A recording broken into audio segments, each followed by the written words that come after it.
You think you'll get around to it. That phone call, that visit, that one last effort to make things right. We always think we have time, until we don't. This isn't a story about bitterness. It's a story about love and how sometimes it arrives through the smallest of gestures. 3 words, spoken too late for some, just in time for others. This is about the moment 2 brothers stopped being strangers, because their 89-year-old mother whispered a sentence that changed everything. There were no dramatic speeches, no long apologies, no fireworks, just a quiet Sunday afternoon, a porch light, a message played from a phone, and behind it all, a mother who had waited 40 years for her sons to speak again.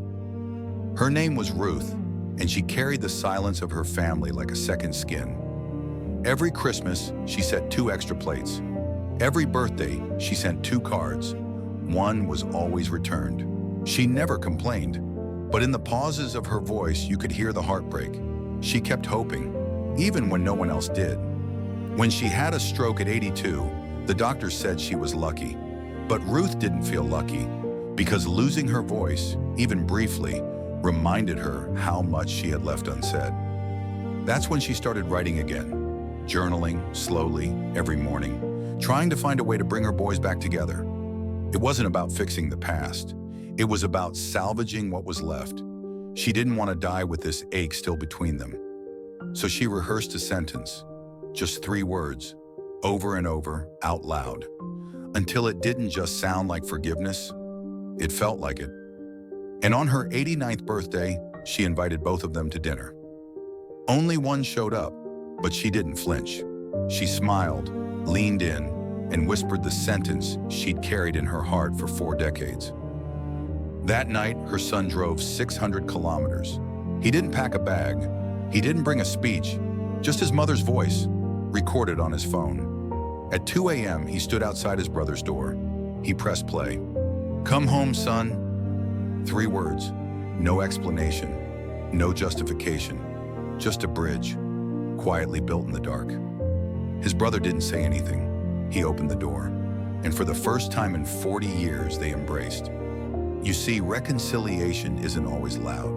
Sometimes it's a whisper, a look, a sentence practiced in silence until it's ready to be spoken. Those 3 words didn't erase the pain, but they opened a door, and sometimes that's enough.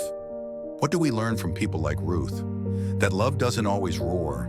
Sometimes it waits, patiently, persistently, until the right moment arrives.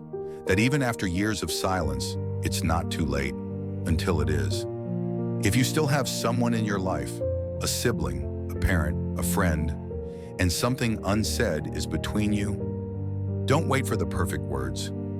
Just speak, even if it's not eloquent, even if it's messy, even if all you can manage are 3 honest words, because those words might be the ones that bring someone home.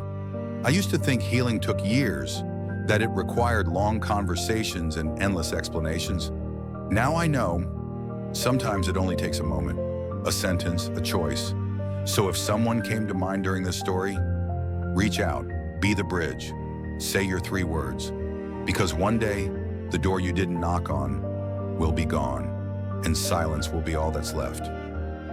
Thank you for watching. If this story moved you, please like, subscribe, and share it with someone who still has time. And in the comments, tell us, what 3 words do you wish you'd said or heard? We'll see you in the next video. Until then, don't learn this too late.